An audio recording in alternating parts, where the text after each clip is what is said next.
Hi, everybody, and welcome to this fresh episode of In Our Humble Opinion. Ayo! And we are back, but not from outer space. But we are back for another week just to entertain you guys and give you some morsels of information. And I am happy to have with me on my left the cool Grandma Daisy. And on my right, Namaste. I have the Professori, the El Professori, glittery Gilbert. And welcome back with us once again. And today we're going to talk about a couple of things. Frankly, I'm just going to keep it short. It's about animals, and an animal on two legs, and it's not a primate. Let's not insult the primates. And we're going to give you some little news about, it's good news actually, about the state of Singapore where this pandemic is concerned to end the show later on. So I'm gonna kick this off, guys, with the first story. Again, it's about animals today. It's amazing. That's wonderful. One of my pet peeves, pun entirely intended. Actually, not pet peeve, my pet topic. Mm-hmm. And there's been something that drew the ire of netizens online about therapy horse petting sessions that's now being actually going to be done at Ion Orchard, and it drew some flack. So some people have complained that it's abusive for the animals, and they're basically horses, they're little mini horses, and it's good therapy. It's so funny when they say therapy, because I always said this to my late dog when he sits in my car, and he sits in a car well right next to me, and his head is just there. And when I'm driving, I would rub my hand on his head, and I always tell him, "You're my hand therapy, man," because it's so good, I can completely relate to that. But what do you guys think about these guys, the people who've been complaining, not so happy about the animals being put on, not on show, but for a good reason? So, last week we talked about jumping to conclusions and having opinions without facts. And this is a very good example of it. I think I looked at the comments that people were making online, and, I think that some of them probably came from a good place, like they were concerned about the animals. But there were definitely a lot of the typical whiners who were just there to either troll or just to complain. The fact is that these are therapy animals. They go out to a lot of different places. They serve a very important purpose, and Equal Arc is a great organization. I know of them. I've helped them raise money before when I was at Tatler, and they rescue these horses which would have been put down. And the kind of emotional connection that some people have with these horses, people who are unable to break out of their depression, out of their problems, is wonderful. And if you actually go and read on the website, you see the kind of work that they do, you'll see that these horses are very well taken care of. They are very used to people. There are all kinds of measures in place to make sure that the crowds inside are small because of COVID as well. Everything has to be pre-booked. The animals are given the rest that they need between the petting and all of that. So I don't see any problem at all with this. If anything, this just highlights the propensity of some people to complain about something, no matter what it is, even something as good as this. I totally agree with that. It's just social media in action and going all wrong. But I also feel that I'm very glad that the CEO came up and made a statement to clarify what exactly is happening. All the details. Yes, because you see, you don't want to lose something just because of this whole cancel culture and let's not do it. And there's horse therapy, dog therapy. Yes. Like you mentioned, dogs go into hospitals. There are guide dogs. These animals are all used positively. Yes. And they help kids with autism and elderly. And more importantly, it's also been proved that animals themselves get bored. They need interaction. Yes. So it's wonderful that the animals are also getting from these children what they want. And it just overall is such a wonderful thing that I think if this works well, then instead of just, because originally they used to have this therapy in Jalan Mashur, which is quite far for a lot of parents to reach with their children. Yes. And they are bringing this to central Singapore, Yes, to yes. the Ion. And I And they truly actually go feel to HDB estates as well. and that's the way, because of COVID we are having these mental problems, issues, children cooped up, and you know what, this is ideal. So for those who care about animals and are writing because they care, I think they have to go beyond that and also try to understand what is at stake here. But I think, I wouldn't be in the least surprised, guys, that the people who have been complaining about this, they're not even pet owners themselves. It's just, oh gosh, try not to put up bloody appearances. Some people like to compare this to, for example, the show elephants in Phuket.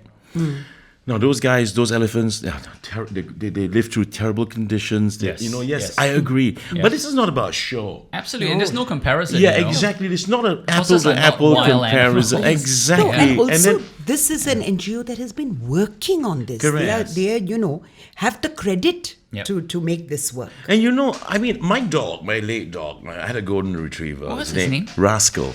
And he was completely the opposite. No, we are asking You the named dog's him- name. My dog's name Yeah, I know. is He Rascal. named Very him much. after himself. Yeah, Okay, yeah. so I was like, he took he took my third name actually. Yeah. So basically, even when he was young, I took him to old folks' homes. Oh. Yeah, and you should see the faces light up, man. I mean, Betting, yeah, playing. yeah. Yeah. And at the So same time, touching. it really works, really, really. And Goldens are such lovely dogs.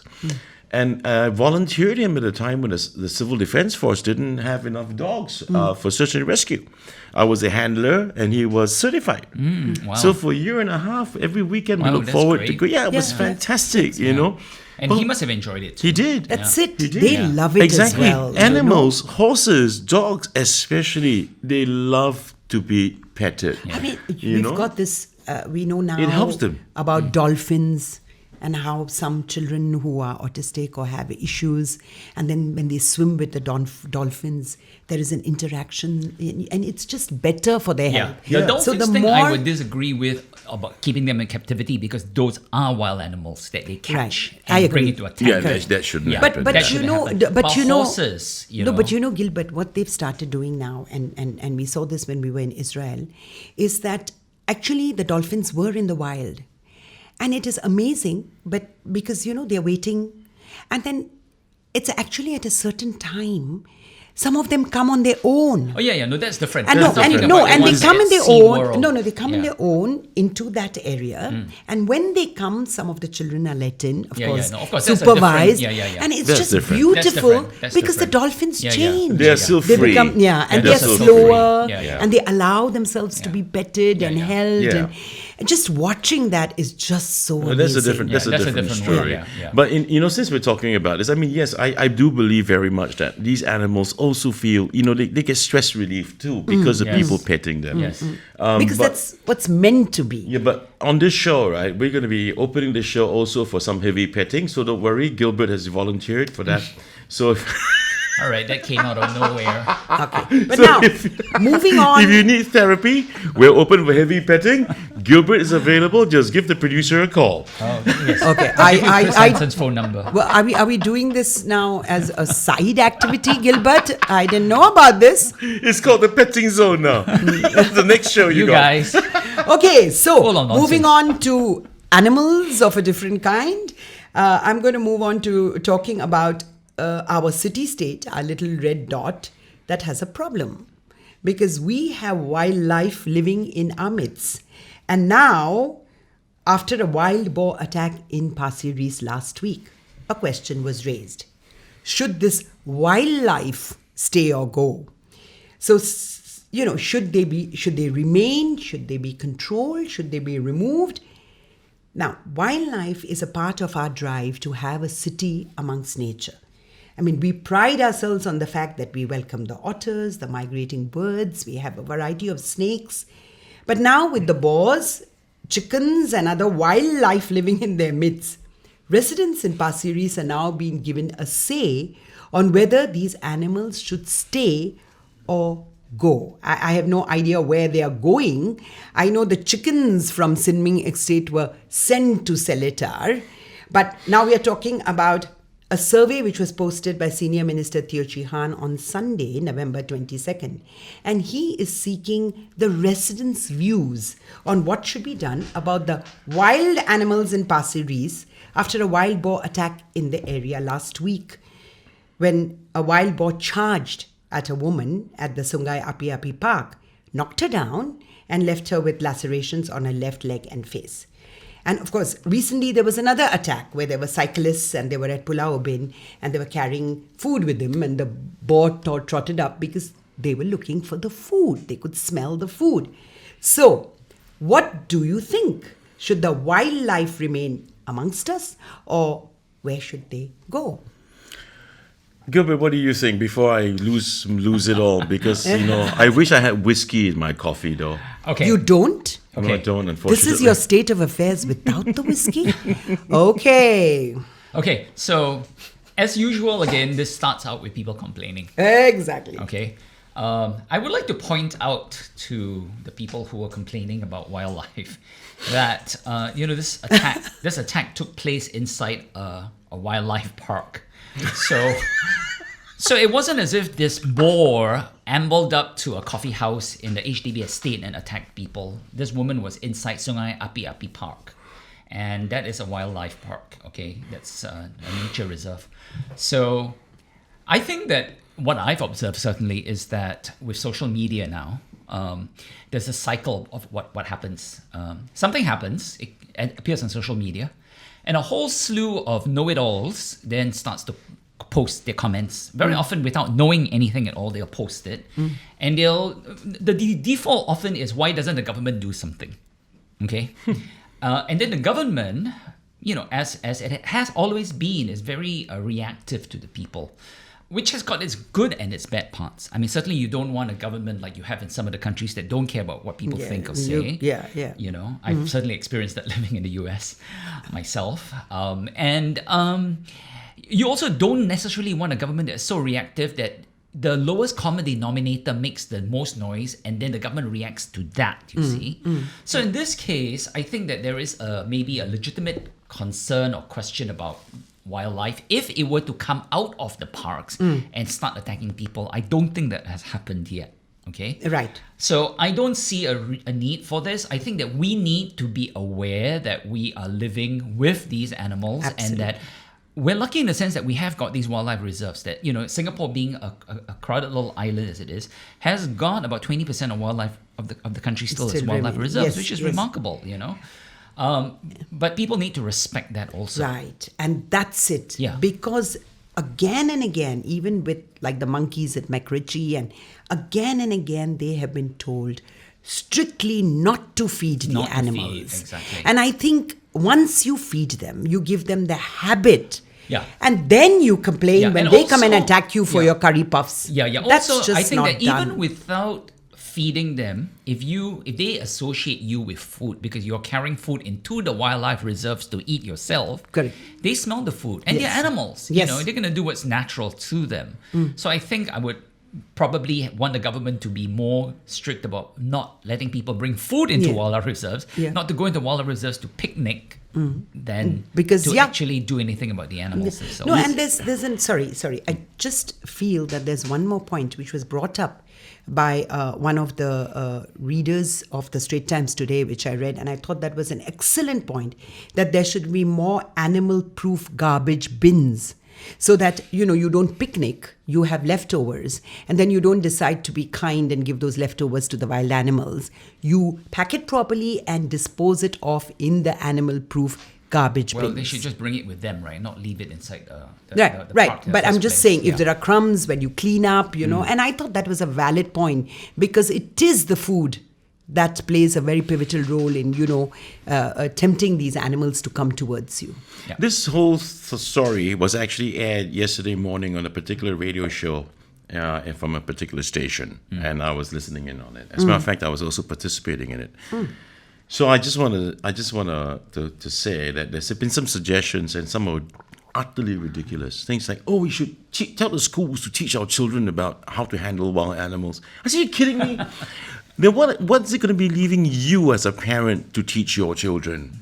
because you were not taught either. There's this thing called Google. Go find out, right? And I think it is ridiculous, and you're so right, to set up a poll for this. Animals are much as entitled to our world as we are to it. And then when you cowboo about not having enough BTOs, not having enough new flats being built, so land gets Used up cleared, for- Yep. and then the habitats are getting smaller and smaller. These animals do get lost, Yeah. because what happened is this used to be my home. It's now gone, and they wander. Can you blame them? Yep. And then what the heck are you going to be complaining about? You went into a wildlife park. You went into their domain. You respect their domain. Don't cowboo. No. Sorry, I got some things to say, please. I was Cowboo. waiting for the two of you to finish talking, so I want to say all these things now. Yeah. Now, wild animals, some of them, many of them as a matter of fact, are also social creatures. They're protecting their young more often than not, or their family. For example, wild boars, they move in herds, Yes. And more often than not, it's their family, really, grandparents included. Yeah. Okay? And they move along together. We in the army, those of us in infantry, were very used to wild boars and their families. Why? I got chased by one. I'll never forget it. During my reservist time, I was on a recce. I was alone, and this female boar, very big, huge female boar, was in front of me Where were you? in Pulatukong, Okay. and it started to trot, Yeah, they run. toward me. So So- retreated backwards. I had some thunder flashes in my pocket. I turned around and I started to trot and watching the guy, and she was just starting to get faster. She was starting to charge at me. Wow. I wouldn't use the word attack because she was probably being defensive. Yeah. Animals wouldn't just attack unless provoked or unless they feel something is not right. I couldn't avoid this one because she was just in front of me. So I learned this from my dad a long time ago. When wild boars charge at you, you make a sharp directional turn, left or right. Because they can't see properly. Because the vision, they will go one whole round like that. And by the time That's the like the animal rhino. does that, you disappear. Yeah. They can't see you anymore. So you make sure you disappear. gone. But I did throw a thunder flash. Ah. I did. Because I don't want to harm the animal. So I just threw it right where my feet was as I was running. So I know that it wouldn't hurt the animal. Because I'm very conscious about wanting to hurt animals. I don't want to do that, right? So that's what you do. You just make a sharp turn to the left or to the right, and then that's it. You're quite cool. And you're right, Daisy. Look at this wild boar that went after that hamper at the front of the bicycle, right? Animals can only begin to understand how your food tastes if people have been feeding them. Correct. Hey, got sugar. Oh, this one tastes a bit spicy. What's this taste I never had before? All these other things I've been eating were rubbish. Then you give them an appetite. Yes, and then they return. So you know what? The people who are going to do and take the poll, if you're going to be idiots and say, yeah, we should get rid of them. What do you think this is? A Swati restaurant? No, so the question is, let us say, hypothetically, that the residents do say, for whatever reason, that we don't want the wildlife in pasture race. Where will these wild boars go? Cull them, I suppose, and really end up in the Swati restaurant. Is that no? But there's, you see, so instead of that, if they start learning how to coexist, or if they start learning, like you said, not carry the food, be sensible, be sensitive, and there are enough warning signs telling you how to behave. But Daisy, yes, that's true. Like for example, in Bedok Reservoir Park, there's a sign that says about being aware of stray dogs and what to do. Yes. That's not a bad idea at all. But if you think about this, that one major accident, which is major, yes, I empathize with her. She was being charged at by a wild boar, and then she got fell. injured to the bone. Yes. I mean, it could be seen, her injuries right to the bone. Yeah, lacerations. But I don't think they were just lacerations. But That's what it says here, though. oh, is it? Yeah. Right. There was no because the boar charged her, but he didn't bite her. Or But anything Gilbert, like one that. incident, one serious incident, and one of this boar just taking Knocked off her with the down. food and then ran away Yeah. with the food, right? Yeah. So I mean, and that warrants a poll. Yeah, I think that again the The government's concerned- reacted because there were a lot of complaints. Complaints, as yeah. always. But then you see, the that's thing. what happens. Whilst they complain, they don't realize it's all we don't Can want. we What's also- happening, and then the cat's out of the bag. And Can we then also you run a don't poll know. of our own of who we should get rid of in that estate? And also, kick them out and throw them into the wildlife and bring in the wildlife to where they live. Wow, we're fierce, huh? Like a white boar today, Chris. No, Attack. Yep. Okay. Okay. Right. Yeah. Gilbert's gonna tell us a story about this one that's the other animal Yes. on two legs. That's not a primate. Yes. Well, so talking about having to live with each other and living with wildlife. There was this case here, which I thought was really outrageous. Basically, a 12-year-old boy was given a bicycle because he had just finished his PSLE, and he was riding it around his Hougang neighborhood when older gentleman, I wouldn't even call him gentleman, older man, first went and told him he cannot ride on the bicycle paths, which is not true. You are allowed to ride on bicycle paths. And then after that, when he told his father about it, the father went to the NEA site, got all the information, taught the boy about it, told the boy to tell the man that he is allowed to ride the bicycle the next time it happens. Footpath.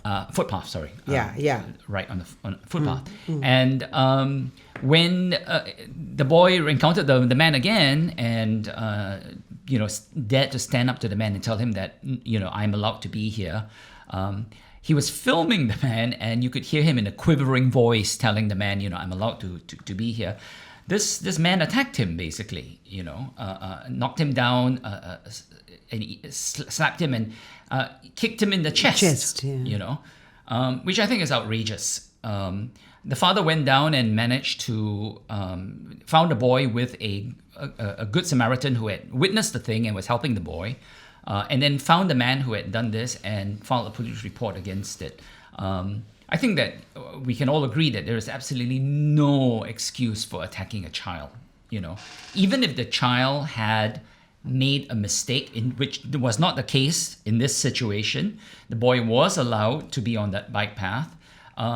And he's a 12-year-old boy, and he had just gone to the bicycle. I don't think he was doing wheelies or anything untoward on there. This man seems to be, having an anger management issue. And I really do think that people need to stand up to bullies like this. This is just bullying, You just do not do this kind of thing, and there needs to be no acceptance of this. So, this is the situation now. What do you guys think? Me? Yeah, because so you don't have to I mean, wait I'm for against what- two of us to keep quiet. Yeah. I'm against what this man done to this boy. It doesn't seem like you're right. It doesn't seem to me that the boy was doing stunts and tricks on that footpath. I mean, Yeah, we just can't really tell, but it 1 doesn't week seem only. to me reading Yeah. what we're reading. Yeah. But I would like to also talk about the encounter I've had with kids on bikes. And I'm talking about 11, 12-year-old kids, by the way. Not, bikes and other stuff. And there was a night, we came back from the movies and we decided to take the train to the movies. And we took a train home. So when we got out of the train station, we had to walk back home along the footpath. So my wife, my son, and myself. And out of the blue, 3 kids on bikes came charging past us and nearly knocked down my wife and my son. No apology, they just kept going, and they had to stop at a pedestrian crossing, and I approached them. And I said, I didn't tell him you can't ride on the footpath. I said, you know something, you nearly ran down my family down there because you're speeding on the footpath. And they said, so what? Some kids can be very mouthy. Yes. Yes. And absolutely disrespectful. I'm not saying this particular kid in this story of ours had been mouthy himself. Correct. But I'm saying also for the kids out there, for goodness sake, if someone approaches you, Just say, I think I'm allowed. I'm sorry. I'll get off my bike now. I'll just push it. Okay? And just watch that idiot go by. And then get back on. Correct. Don't look for trouble. Yeah, so but they're young kids, they might not know this. But also, more importantly, don't be mouthy. But Chris, I want to ask you something. Let's say you approached them, you spoke to them, they were being mouthy. And then suddenly while you're talking to them, because already you went through this situation where you were practically run down, you're being quite understanding and you're telling them that to be careful. And one of them just whips out this camera and starts filming you, irrespective of what happened before, which It's no inciting one more saw. trouble. And then it's suddenly the person gets on the defensive. You're like, what but, the hell? but why did he whip out his camera That's too, my you see? question. You know what I mean? Why did he whip it out? Now, I don't have a problem with him taking out camera, especially if he had an earlier encounter. but with it's this person. provoking. But no, that's So- why I'm saying not about what we are talking, but because Chris went through this, I do realize that you're mouthy, let's say, and you're in the wrong, and you whip out the camera. Usually, if not, the person on the other side will react. Yes, maybe even in yeah. an angry manner, and then you've got you on camera and saying, "Look, Chris Henson, look at this individual, Kotek of the week, Sure. the way he behaved." No, okay, hang on a second. According to this article, anyhow, the man grabbed the handlebars of the bicycle, attacked him, and then noticed that he was being filmed, and then tried to knock the phone out of his hand. So I think that the bad behavior from this man started even before he noticed Absolutely. that he was... No, Gilbert, I agree. We both agree. Hitting a child, we are not discussing that. But I also agree with Chris that the young kids today also have to be more respectful and not just, okay, so what? Get out of my way. Of course, there's no question about that. But I'm talking about this case here, right? This kid, if you watch the video, seems to be, quite meek and mild. And I think that the point here also is that what you had said earlier, Chris, about getting off the bike and then letting the guy go by. The guy lives in the estate. The guy is going to see the kid again. He had already challenged the kid the first time and then challenged the kid the second time. So there's no way of getting out of this in the sense like, okay, you're not happy, I'll get off my bicycle. But you're allowed to And then- ride on the footpath. Yes, you're allowed to. You're allowed to. It's very clearly here. Yeah. On cycling paths and shared paths, such as park connectors, the speed limit is 25 kilometers an hour. Correct. On footpaths, it's 10 kilometers an hour. So, cyclists are allowed on public paths, except for pedestrian-only ones, which are marked. So I think that's not the issue. That's not the here, issue. lah. It's just I that think this man was this being... man, yes. I know what. He needs therapy. That But anyway- horse therapy that we were talking about. the three kids I was He might telling hit you? a horse. The He three might be kids, the horse. the three kids that nearly ran down my family. When I told them, and they cycled off across the road, and all of them gave me the birdie, and then they all started hurling Hokkien profanities from across the road at me, and they couldn't be more than 12. Yeah. And So what did I you just want to do? say that sometimes also there are clowns like that.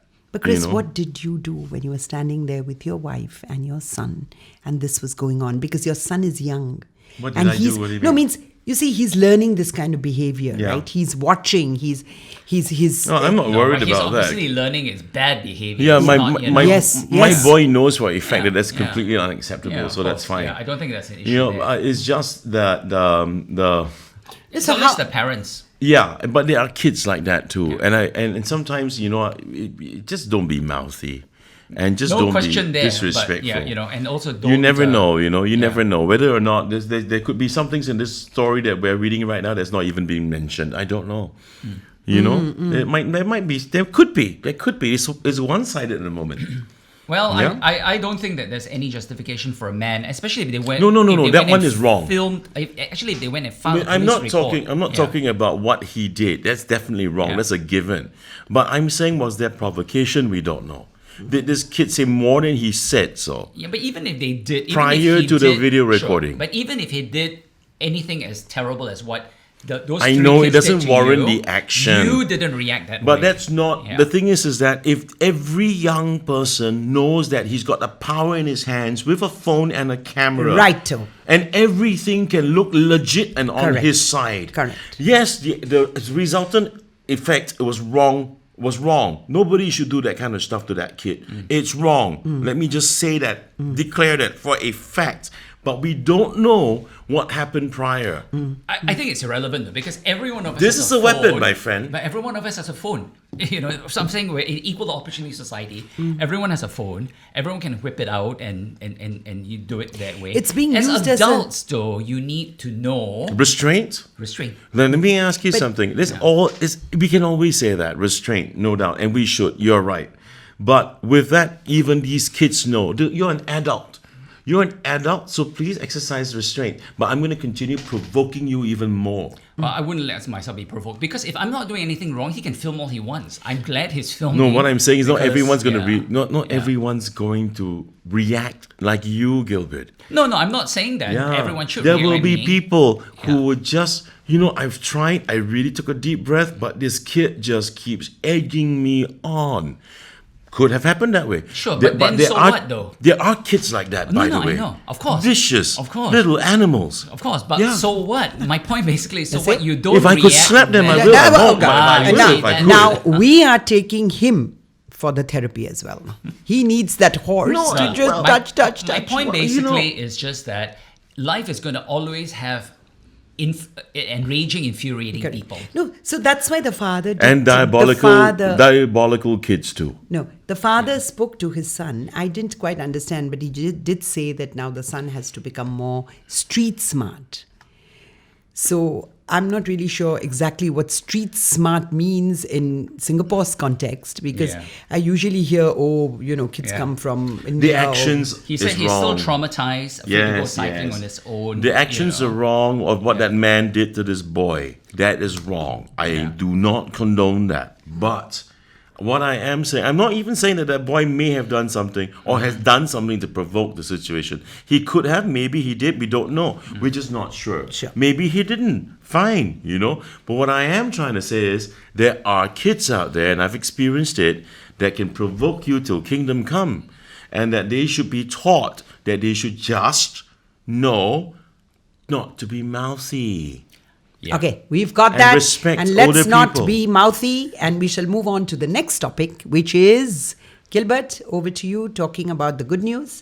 Yeah. Okay. So now that we have got that out of our system, basically we know what we need to do and not do. Some news that has just been, well, actually we've been observing this, but it's good news for us. But what does it really mean? It is that after 2 weeks without a single local case of COVID, Singapore is almost coronavirus free, because there are no live clusters of infection left anymore, and that the last of the infections in the dormitories have been cleared up. So, Super given news. that what we have all gone through for the Yes. past Yes. 8 months, it's been 8 months, and the fact that we had more than 58,000 cases, this is really something for us to celebrate. But Celebrate by being careful. And the lowest number of deaths in the world, actually. yes, lowest numbers of deaths in the world. You Yeah. mean less than Taiwan? Yes. Yeah. We're the lowest numbers of death in the world Yeah. by COVID. Yeah. So I think that there's a lot to digest in this thing here. Does this mean that there is no more COVID in Singapore? No, it does not mean that. And why is that? It is because right now we're in an artificial bubble. We've shut down the island. And The that's way we shut down Hong Kong in 2 days. That other bubble that you're talking about? That's a travel bubble. Yeah, that's, the travel that's a separate bubble. thing. But the thing about it is, I think for a lot of Singaporeans, if you look online again, and I hope that the online comments are not an indication of how most Singaporeans think, because there are a lot of Singaporeans who are saying, why are we letting people in? We should not be letting people in. And they're quite happy to have Singapore continue on this isolation, which is impossible. We cannot, we are a city-state. We have got no hinterland. We need people to come in. We need business to go back again to normal. And when that happens, it's going to be inevitable that there are going to be more cases. And we need to steel ourselves and prepare ourselves for that. The government obviously is being very careful. That's why they're not opening up to stage 3 yet. No, and that's why, what I was talking to you about the travel bubble with Hong Kong. They were really fast in making that decision that, okay, the COVID cases have risen there and we just stop. That is being vigilant, and that was very, very quick and necessary. Yes, absolutely necessary. Well, I don't understand this. I mean, we know for a fact that once we open our borders, we're having the imported cases not coming in. And we just, opening ourselves to even greater risk for having foreigners coming back into Singapore.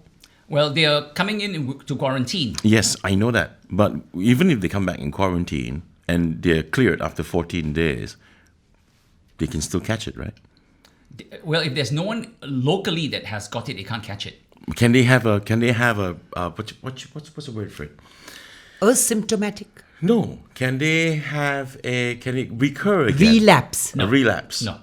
No, it doesn't. Basically, But it does. They said somebody who has been, you catch it again. Yeah. Okay. So that means to say, if you are looking at there is no local infection, someone comes in from overseas, goes through 2 weeks of quarantine, is cleared of the virus, and they're released out to society. There's no way for anyone to catch it. Where would they catch it? If no one in society has got it. My point basically is that this is an artificial thing. You cannot keep containing this. Yeah. At some point you have to open it up, and there's going to be that. And I think it's very important to point out something here, which a lot of people misunderstand about the nature of this, is that the tests themselves are not foolproof. You test somebody before they get on a plane and they're negative, but that's because they were exposed to the virus just yesterday. So there's not enough viral load in them to show up in a test. So what then happens is they test negative and you let them into the country. But Singapore is smart. They don't work that way. It doesn't matter. We don't test you when you come on the plane because we know the test is useless, basically. When you go to quarantine. When you arrive, you just got to go quarantine. Quarantine. Even if you, whatever it is, you go quarantine. Then before you release to quarantine, we test you. And again. then we know it works because you've not been exposed to anybody for 2 weeks. You see, that's But Gilbert, the key thing. when we So the quarantine is much more important than the testing. Correct. But when we are talking about this, like you said, that this bubble cannot continue, are we then looking at the time when we can open up? Would that probably be when the vaccine comes about? No. Or is it too risky? Because you look around Europe, you look at the United States. Again, for the thing about the vaccine. The phases, in the third phase, it's becoming even worse. Yes. So if we open up and we don't take that special measures, could we risk going into another phase? When you use the term open up, of course, the government's not just going to open up. No, true. Yeah, so they're step going to be by very step, careful about that's it. what I'm saying. So if we know that the vaccine could probably be around the corner. No, the thing about the vaccine that everybody needs to keep in mind basically is this, is first of all, there are limited doses available. Anyway, guys, So I not got to stop you everybody. here. I got to stop you here because Okay. it's going to be irrelevant. Because why? Breaking news. 5 new COVID-19 cases in Singapore with first community infection in more than 2 weeks. Oh dear. Okay. So just in, when we were just talking in. celebrate. Justin. No, but this is exactly what I said, though, is that it is possible. And people should not think that it's not It's possible. over. So That's the thing vigilance, about it. continuing, following all the rules and social distancing, the masks. So And anyway, I see so continues. many Well, people walking around with masks under their noses. Yep. Lots of them are doing that. Lots of them. This is a good We'll reminder. be monitoring this and, Yes. and keeping it up. But, Anyway, we know. just hope that today we have that one community case. Let's just hope tomorrow we won't be seeing something like that. Yeah, well, it I does happen. think that we've got a pretty good system in place here. Yeah. And we have to continue, even though people complain or not. So We just have Singapore, to hang in there, okay? Yes. Singapore, hang in there, please. Yes. All right, guys, we have to close the show. But before we do, we just like to say to the family and fans across the world, our deepest condolences and sympathies for the loss of a real football legend, Diego Maradona. Please, rest in peace. Okay, let's close the show. Daisy, you want to say something? Yes, I would. And it is not Omar Khayyam, before both of you start smiling and giggling. We've moved on because today's subjects, we were talking about wildlife. We were talking about nature in our midst. We were talking just about live and let live, giving people a chance, a space to grow and be what they are. So in that context, I just want to say, a grain in the balance will determine which individual shall live and which shall die. which variety of species shall decrease in number or finally become extinct? And this was said by Charles Darwin. So let us not be that grain that determines the fate of our boars or horses or our errant cyclists. And with that, I just want to say thank you. Namaste. And also the missing link, right? Since she's on Darwin. But well done. Okay. I like to quote from a song that's performed by Maroon 5, recorded by Maroon 5. It's called Animals. Just this couple of lines. So what you're trying to do to me, it's like we can't stop. We're enemies. But we get along when I'm inside you. Okay. So you want to eat swatter? Doesn't mean you go and chase out all the swatter from your forest, okay? Okay, so for me to wrap it up, basically, a lot of things that we talked about this week have one thing in common, which is basically about coexistence. It's coexistence with each other. It's coexistence with the animal world and the nature world around us. And even coexistence with viruses. Let's not forget that this virus occurred because human beings went into the territories of animals, wildlife, and basically caught viruses. You know, a lot of viruses came from these animals. They were living fine with these animals until humans caught them, and because we have got no immunity to them, this is what happens. Correct. Okay, so the best defense for all of us really is two things, and I think is that one is what I've talked about a lot, which is kindness towards each other and kindness towards the animal world as well. And the other thing, basically, that is very important is information. Be informed. Whether you are going to complain about horses being petted without knowing the information, or whether you're going to attack a kid because you don't have the information about the rights of bicyclists on footpaths, or whether or not you're concerned about the virus spread in Singapore and elsewhere, inform yourself. Be safe, be informed, and be kind. Thanks very much for joining us this week, and please do join us again next week where we will have more interesting stories, more updates, and more opinions, humble opinions. Humble. Yes. And remember, Gilbert Cheah is open for heavy petting. Bye, everybody. Namaste. You could take.